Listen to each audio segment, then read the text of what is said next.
which one do I want to share? Can you see that? Yeah, I see it. Yeah, Okay, great. awesome. Now I just need to move the Zoom bar so I can start it. Just go to the slideshow. Okay. Start the slide. Okay, so. That. Perfect. Okay, and you're not getting an echo from me, are you? No. Okay, great. So thank you. Thank you for asking me to be here. Yeah, I was hoping for more of a. Hey, there you go. I'm used to doing these, like traveling all over the state, and I love meeting in person. But I think, you know, with the unfortunate advent of, you know, the having to stay at home, this has afforded an opportunity to do, you know, more training for groups of all sizes. So this is great. And so for those of you that don't know me, I'm Mary Dunn, and I work at the State Historic Preservation Office. And one of my jobs is to work as a liaison with historic district commissions all over the state.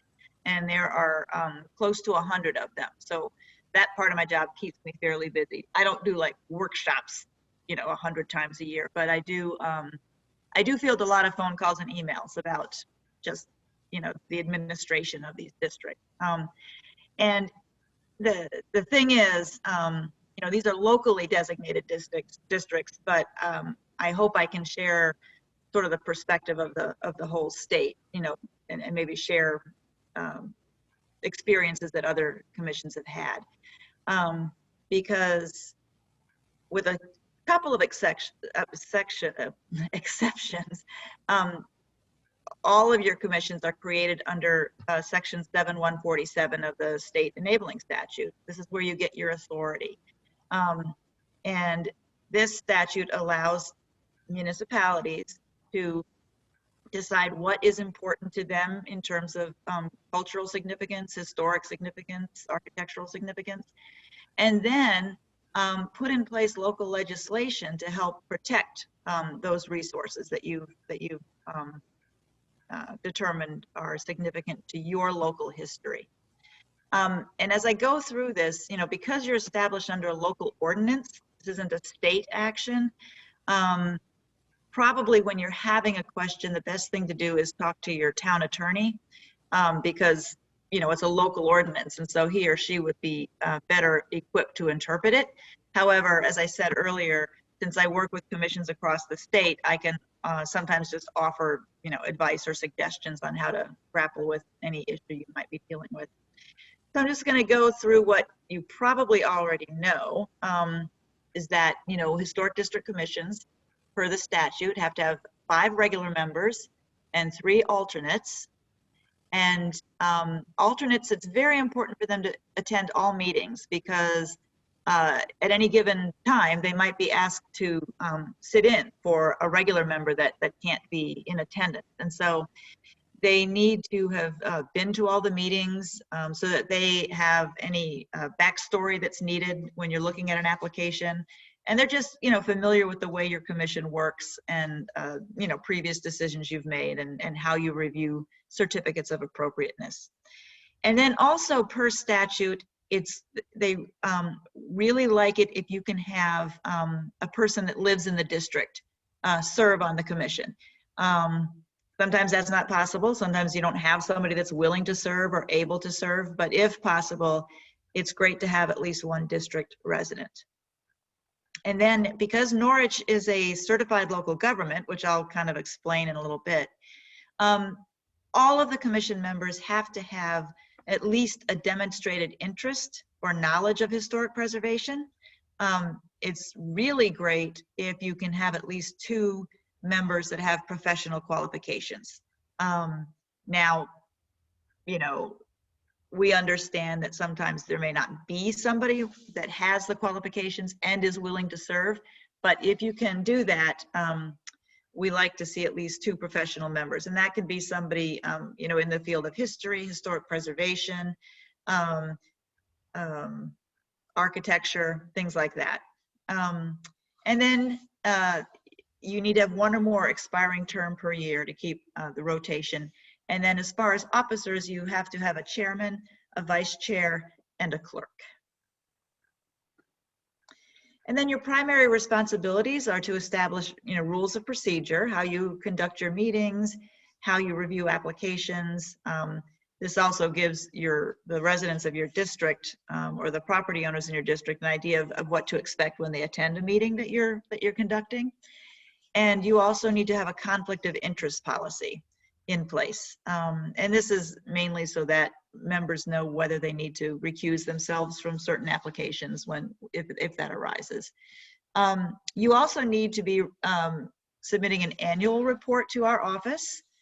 This is so that we can just stay abreast of who your commissioners are, maybe get an idea of we don't want the minutes from your meetings, but we want to know maybe how many certificates of appropriateness you've approved or denied, any other activities you've conducted aside from just your meetings, public education or even professional development on your part. And then because you're a certified local government, there's also an additional report that your commission needs to submit, which you have been doing.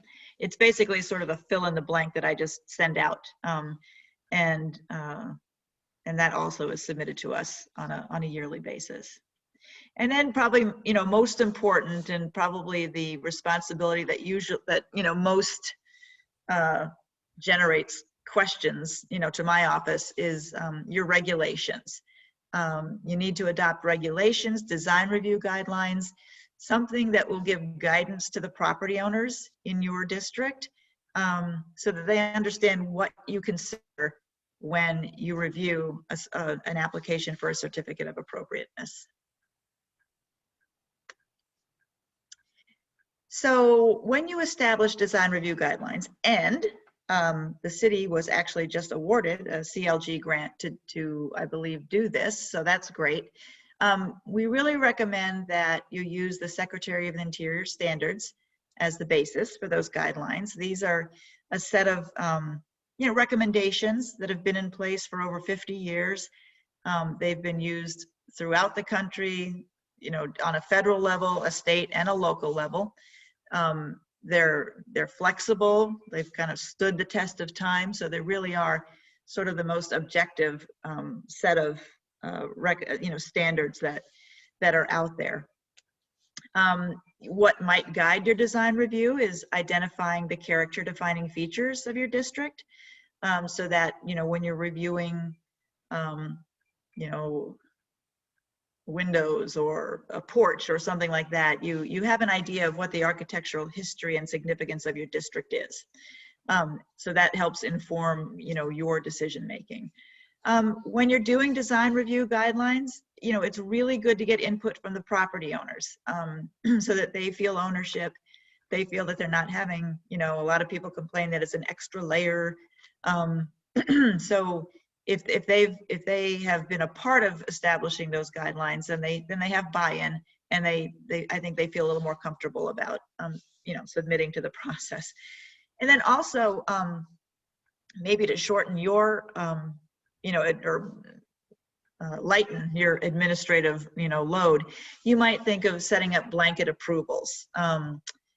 And I think I'll talk about those in a second. But blanket approvals are basically things that don't require a COA, and the property owner doesn't have to come to you first to find out that they don't have to get a COA. It's just something that they can refer to, before they go through the application process.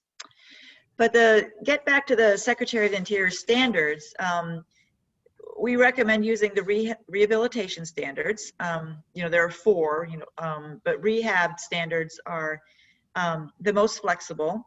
They take into account economic and technical feasibility. As I said, they're a set of recommendations. They're not do's and don'ts, but they're really just a good set of guidelines and guidance on how to review work. So the highlights are that you want to retain the historic character of the property. And rehab standards allow for adaptive reuse. So say you have an old fire station and you want to turn it into a restaurant. Well, that's great.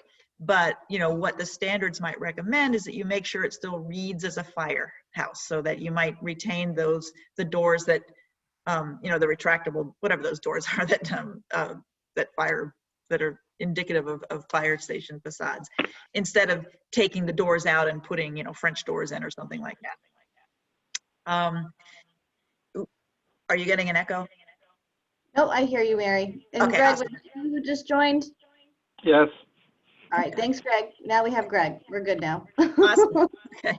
So I'm only a couple slides in. I mean, I could go back if you want, but or we could just forge ahead. No, keep going, Mary. I told Greg that, you know, this is being recorded, so what he missed, he can go back and double check after. Okay, great. In that case, and hopefully we'll have a lot of time for Q&A. So that's good. So mainly with the Secretary of the Interior Standards, you just want to retain as much of the distinctive features and finishes, construction techniques. If you want to replace a feature, it recommends that you consider repairing it first rather than replacing. If you have to replace a very deteriorated feature, then you need to replace in kind. So, you know, you wouldn't replace wood clapboard with vinyl siding. You wouldn't, you know, even if you have a very severely deteriorated window, you would need to replace it with a wood window that matches the profile, fenestration pattern, glazing pattern as closely as possible to the original. One thing that kind of trips up commissions is that, you know, if you have a property that's, say, 150 years old, and 50 years into that history, a change was made. It's not original to the property, but it still has acquired its own significance. So you need to take that into account when you're reviewing work. And then you also don't want to encourage or approve changes that create a false sense of historical development. You don't want someone taking a salt box and putting dormers on or something like that. Well, that's not even a false sense of historical appearance. That's just not. But you know, you don't. Maybe if you're constructing an addition, you don't. It doesn't have to look exactly like the original house. It really should be distinguished from the original. So you don't want to add, you know, ionic columns to a bungalow, something like that. You know, you just want to maintain the original architectural and historical intention of the design. So I mentioned blanket approvals. These are things that need to be formally adopted by the commission in your regulations. They are items that don't require a COA. Look at your regs and say, oh, I don't apply to that because, you know, it's under the blanket approval. They are listed in your design guidelines. They sometimes things like window boxes or mailboxes, non-permanent changes that people might consider taste issues rather than an appropriate change. And then they have to be items that don't require a building permit, because anything that requires a building permit in a local district has to have a certificate of appropriateness. Okay.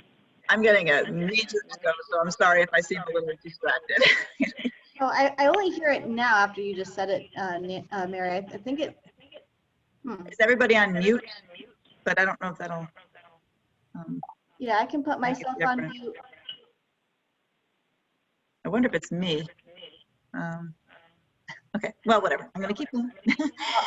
Greg, I'm going to mute you, and then Richard, maybe you mute yourself, and then I'll mute myself, and hopefully that'll do it. Let me try. Okay.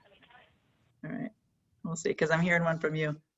But now I don't hear anything. Great. Okay. Sorry, recording. Okay. So a certificate of appropriateness is required when you want to alter a structure or build a structure. Okay. I'm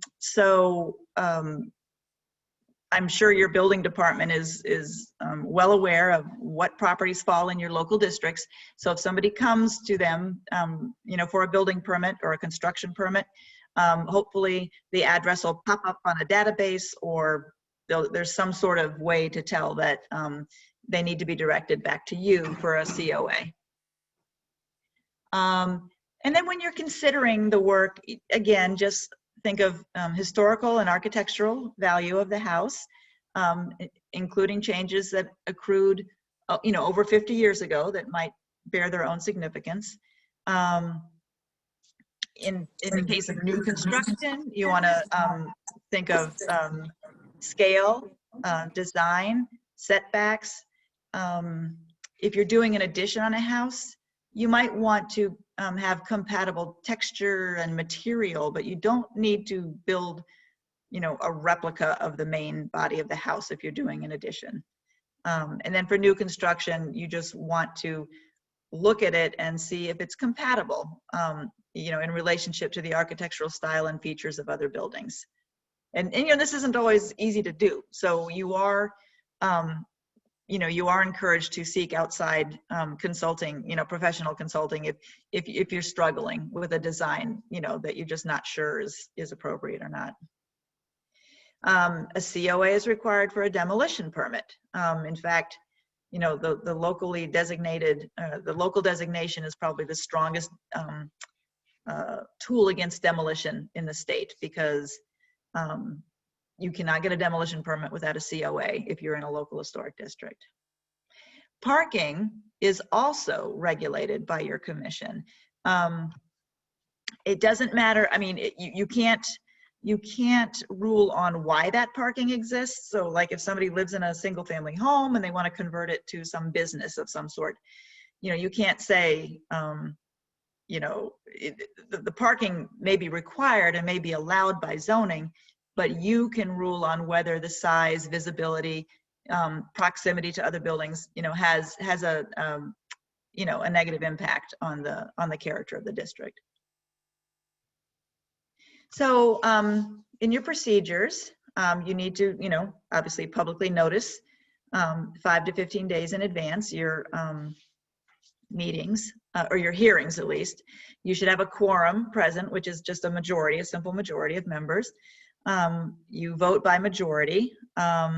You need to take action within 65 days of filing of that application. So, and that's from the time it's filed with the town hall or whatever your process is. It's not 65 days from when you meet after that application comes in. So if an application comes in on, April 4th and you don't meet till the 16th, the clock is ticking. Usually that 65 days will give you 2 meetings if you need, time to decide. If you cannot decide on what action to take within 65 days, and you should deny the application without prejudice and ask that applicant to come back. Even if everybody agrees that you can extend the review, you can't. If everybody wants to keep talking about the application, including the property owner, you need to take action, and the only action you can really take in order to keep reviewing is to deny without prejudice and ask the applicant to come to reapply with a new application. You can issue a certificate of appropriateness with stipulations, and this is most often, when there's solar panels. You might allow solar panels on the property, but ask that they be removed when the lease is up on the panels, or when the property is sold, or when something happens that might, change the situation. Things that you don't review are paint color. State properties do not have to come to the commission for a certificate of appropriateness. Ordinary maintenance and repair, exterior maintenance and repair. So as long as there's no change in appearance, design, or materials. Sometimes, like with a roof replacement, that's ordinary maintenance until the property owner wants to change from a flat roof to a pitched roof. That's not a roof replacement. That's a complete change in appearance. If there are original slate shingles on the roof and the property owner wants to switch to something different, you need to review that and decide if that's appropriate. That's not really maintenance and repair. That's a change of material. If the building inspector has certified that there needs to be a correction, to public safety, or an alteration like adding a fire escape on a building. You might want to work with the property owner to figure out, what's the most compatible fire escape they can put on, but you can't tell them that they can't do that. This doesn't apply to you, but permits issued prior to the date of establishment of the district, don't have to come for a COA. And then nonprofit institutes of higher education are not subject to the review either, like Yale, or I don't know if there's one in Norwich, but anyway, colleges, nonprofit colleges are not subject.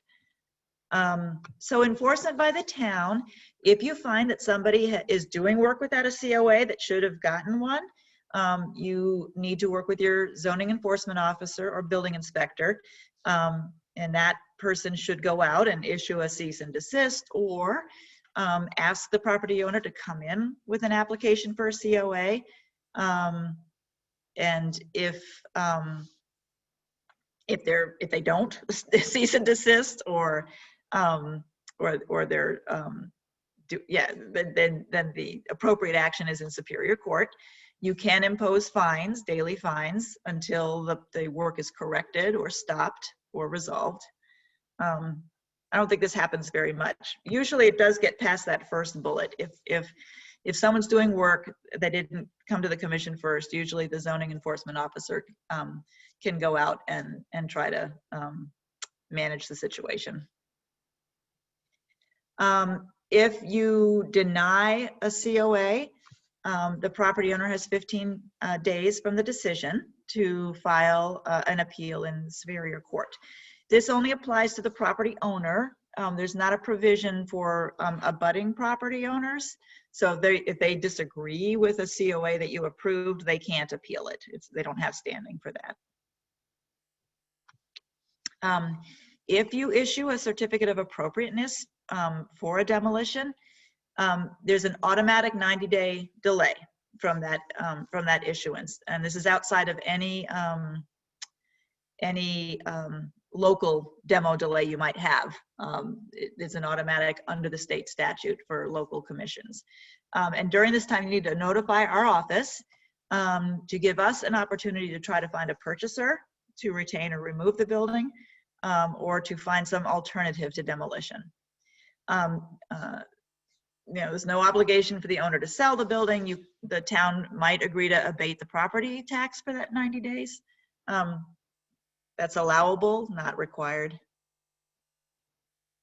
And then I just want to go over 3 policy statements that we came up with in 2011, mainly because we are asked about this. And so since we are asked about these issues, this is our policy. And the first is, and this first one should mimic regular zoning, policy practices. No donut holes in the district. All the boundaries of a district should be continuous and contiguous. All the property should be contiguous. So within a certain boundary, all the properties within are subject to the review, to the ordinance. You can't have, one here and one there. You can't draw around. You can draw the most, jaggedy edged district boundary you want to, but once you have it, everything that's in is in. Dissolution of historic districts. And this is really more, not so much a policy, but an interpretation on our part. But again, as I said earlier, since this is local legislation, really you should start with your town attorney to see what he or she, thinks. But in consultation with our Attorney General, because the statutes are silent on how to dissolve a district, we don't advise on that. The statutes are silent. And so, we interpret it to be that, a legally established district cannot be dissolved. However, there have been attempts, and not illegal attempts. The town of Berlin, somebody suggested or, proposed dissolving the district. And they basically just went through the exact same process as they did to establish it. But the ballot vote was, you know, should the district be dissolved instead of should the district be established. And the district stood under that ballot vote. And then, you know, there are no contributing or non-contributing properties. As I said earlier, if you're in the boundary, you are subject to the review. So even if the period of significance, as it were, was, you know, early 20th century, and then you've got a house that was built in 2015, it's still subject to review. There may not be much that property owner needs to come to you for, but they still need to go through the process because they are under that ordinance. And then I just wanted to talk briefly about the CLG program, because Norwich is a CLG. I mentioned earlier a few distinctions regarding CLG commissions, especially the requirement that you try to have professional representation on the commission. But the Certified Local Government Program is a federal program, and it was established by the Park Service in amendments to the National Historic Preservation Act, and it was established as a way to have local municipalities directly involved in the federal historic preservation program. For the longest time, it was just, well, for the longest time, it was nothing. And then the SHPOs were established in the 1960s. And then, and so they sort of took over the local, establishing what was locally significant, but then they kind of drill down further to the municipalities. So it's basically a partnership between the National Park Service, our office, and the municipality. And it's put in place to provide technical assistance and financial assistance. The financial assistance comes from the federal government. In Connecticut, we're lucky enough to have the Community Investment Act account, and that allows us to give even more funding to certified local governments. It's just state funding as opposed to federal funding. There are 51 certified local governments, and Norwich became a CLG in 1991. Our latest, I think, is Enfield from a couple years ago.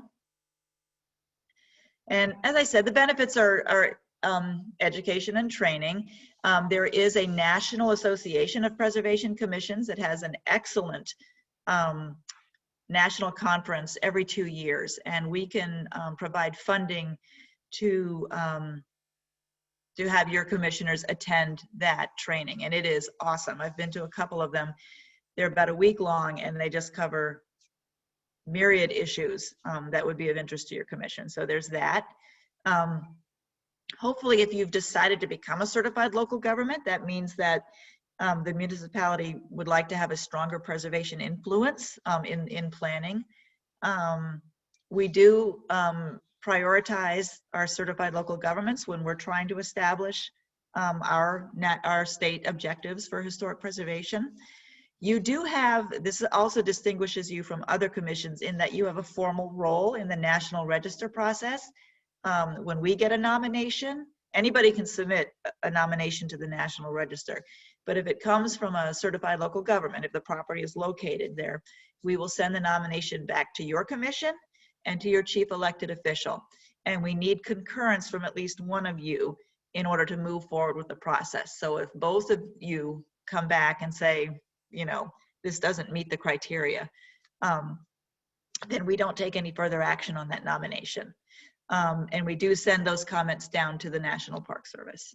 And then I spoke a little bit about eligibility for funding, both state and federal. So the Historic Preservation Enhancement Grants are funded by the federal funds. And then we have the Supplemental Certified Local Government Grants, which are funded by the Community Investment Act. As I said, the city just received a Historic Preservation Enhancement Grant for the commission. Yay! It's non-matching federal funds up to $20,000. And you can use it for things like public education and awareness, like updating your design review guidelines or developing them, you know, any sort of public education, you know, walking tours. You can use it for commission training, you know, promotion of your historic resources. And actually this doesn't have to just be confined to your local historic district. It can be promoting any resources in the city. And then outreach. You know, if you wanted to hire a consultant to do a workshop on best preservation practices for your property owners, that's always useful. That's always helpful. You know, we have funded window restoration workshops for property owners, you know, just so they get to understand how a window works and how you might be able to, you know, restore rather than replace. And then we've actually done some visioning workshops lately too, when the town has some sort of preservation issue. It might be an underdeveloped part of town, or you know, almost anything, but we can fund hiring facilitators to come in and work with the community to move forward to find a solution to a preservation issue that you're struggling with. And then the supplemental is so named because it's extra money. It is a separate grant, and you can have one of each. These are larger. They're up to $30,000. As I said, there's state funding by the Community Investment Act. They require non-state matching funds. It can be your municipal money. But we offer that much so that you can get survey work done, and we do not require a match for surveys.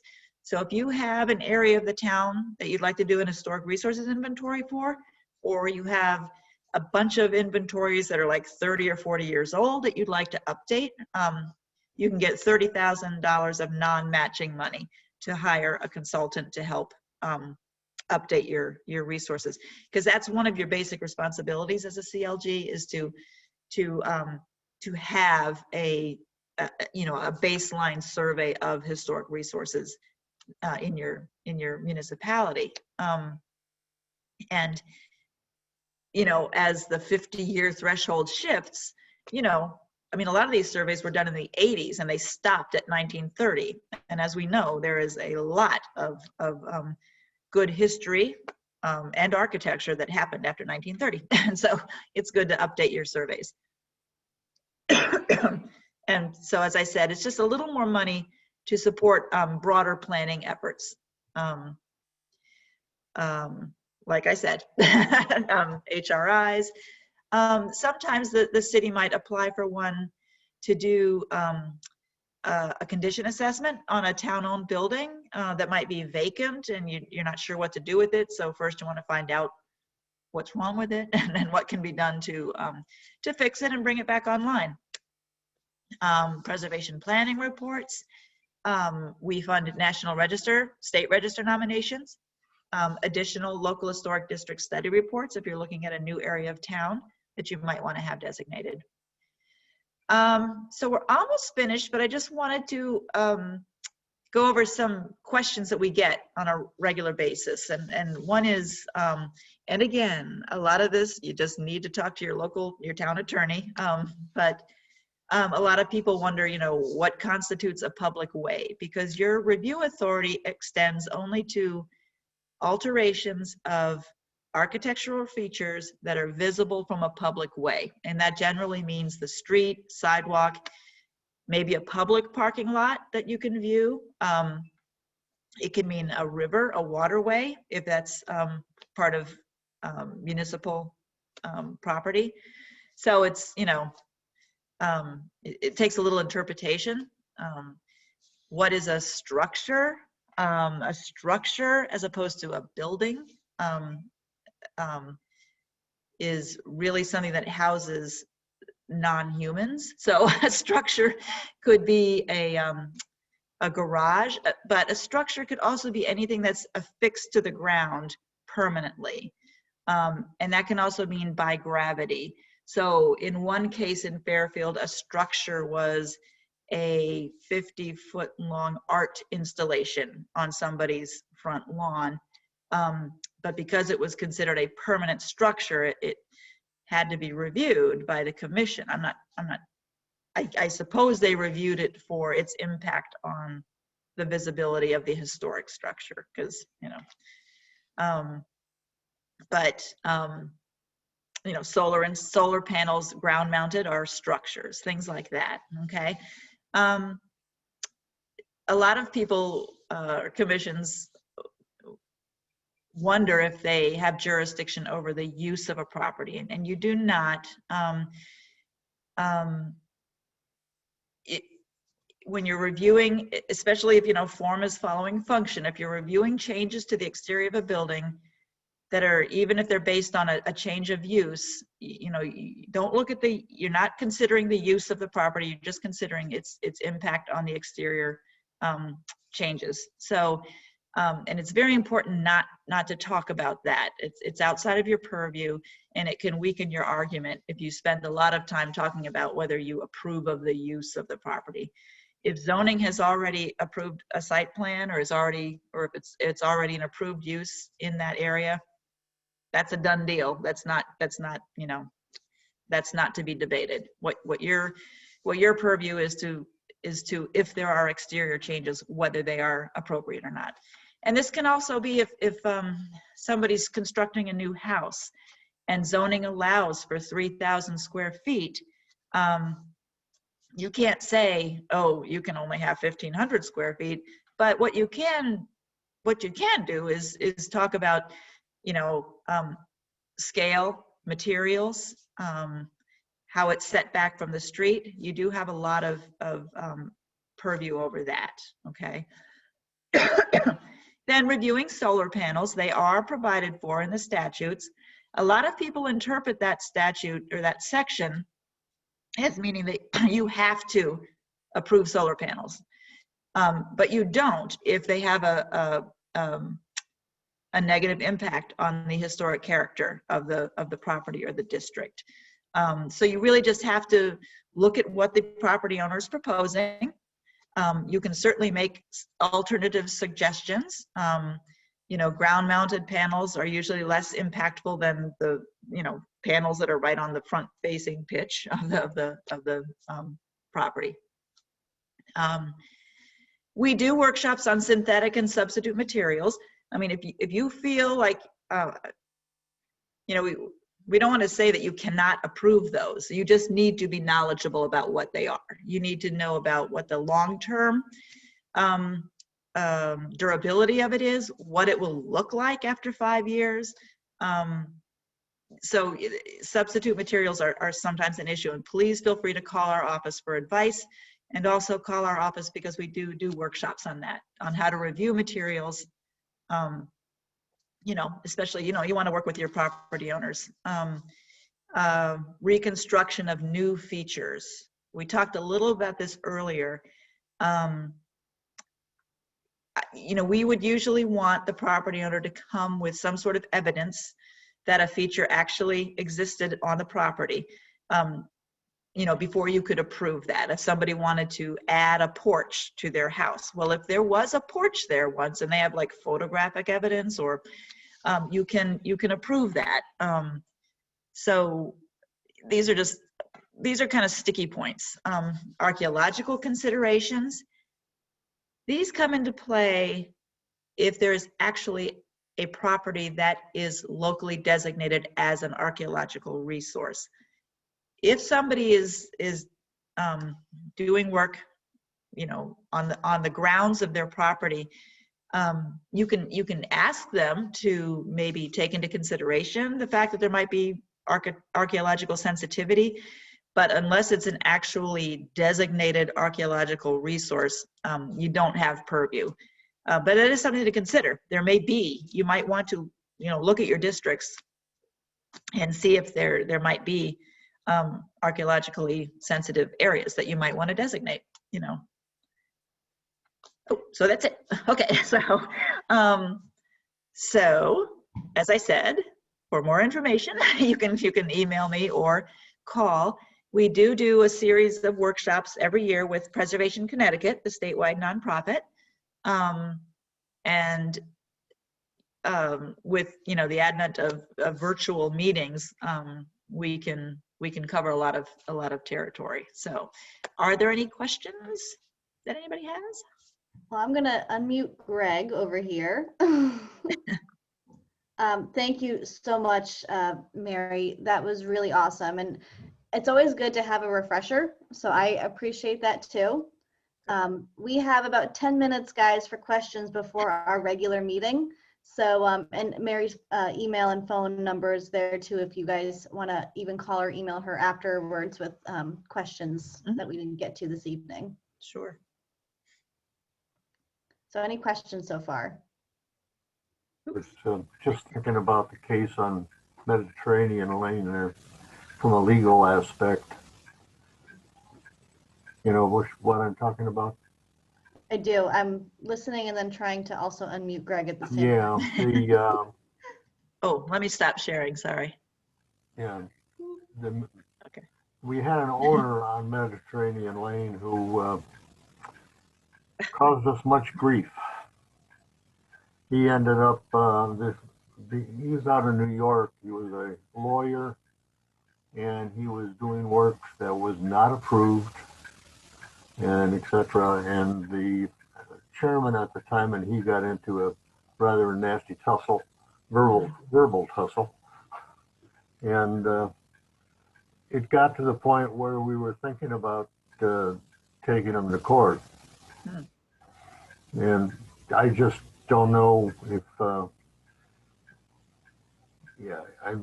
that is still an open sore with us. Well, we resolved that by kind of doing what Mary recommended. Is he came with the COI.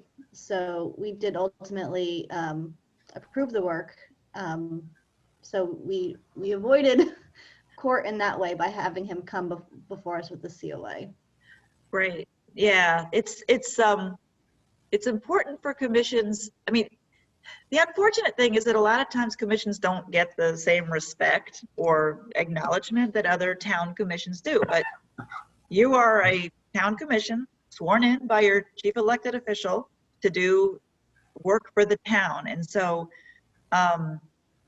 you know, even if you got some lawyer from out of town, I mean, you just, if you can establish, you know, as much credibility as you can and a good working relationship with your zoning enforcement officer and other town bodies, that can go a long way in helping in a situation like that. And you know, a lot of property owners, not a lot, but sometimes a property owner will say, I didn't know I was in a local district. So it's also good to make sure that people understand once they've purchased property that's Has there been any action with trying to keep the real estate agents up to date and informed? How would we do that? Oh, Direct contact. well, you could directly, I mean, that's a really good point. And I think educating real estate agents, because sometimes they don't really understand the extent of the purview. I mean, I hate to say it, but I have heard, you know, agents say, you know, oh, this isn't a local district, so you can paint your house any color you want. It's misinformation like that can create, you know, maybe a secrecy around it. So I think that you should reach out to the local realtor community, let them know, you know, what's listed, if you have brochures or something, and also just what that means and what it doesn't mean, so that there's not, so that they're informed. You know, some people want to be in a local district. So if somebody says, I'm looking for a house and I want to be in a local district, that's good for them. They can then, you know, they know where the resources are. So just, you know, relationships and education. Yeah. But you're probably going to have to reach out. Yeah.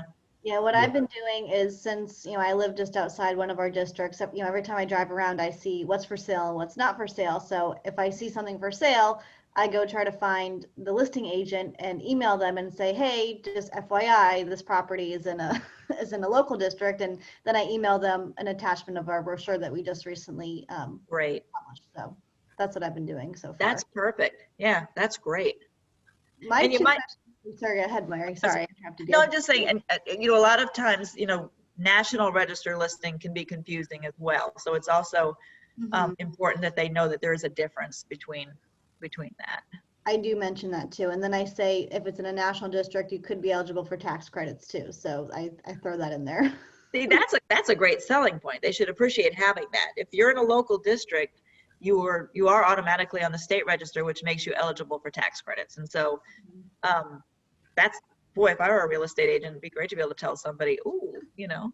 Yeah, that's what I've been trying to do. My two thoughts that I don't think we'll have enough time to elaborate on tonight, but I was very interested in your two comments about kind of blanket approvals and then the supplemental materials. Like if we can't get, let's say, wood for wood or like for like, you know, an appropriate replacement of those materials. So those are things that I'm interested in exploring more, because especially in the past spring, we had a lot of people doing roofs, like for like with roofs, you know, asphalt shingle for asphalt shingle.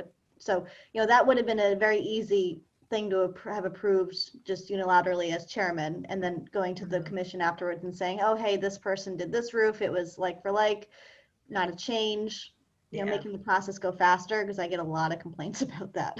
Yeah, well, yeah. Yeah, and that's a perfect example.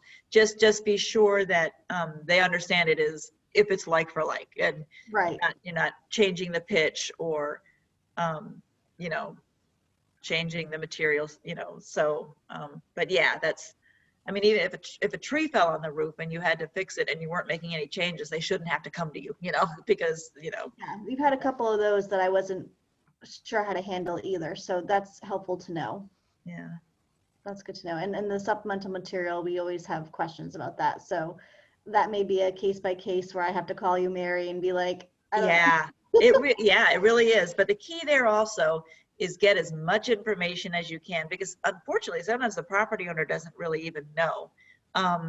So, you know, look up the material, see what, you know, see where it's been used on other buildings, see what it looks like after 5-10 years, you know, see how it interacts with the original building material. There's a lot of considerations. So so yeah, so yes, feel free to call our office, because we see some of that in our other work, so we might have ideas. Sounds good.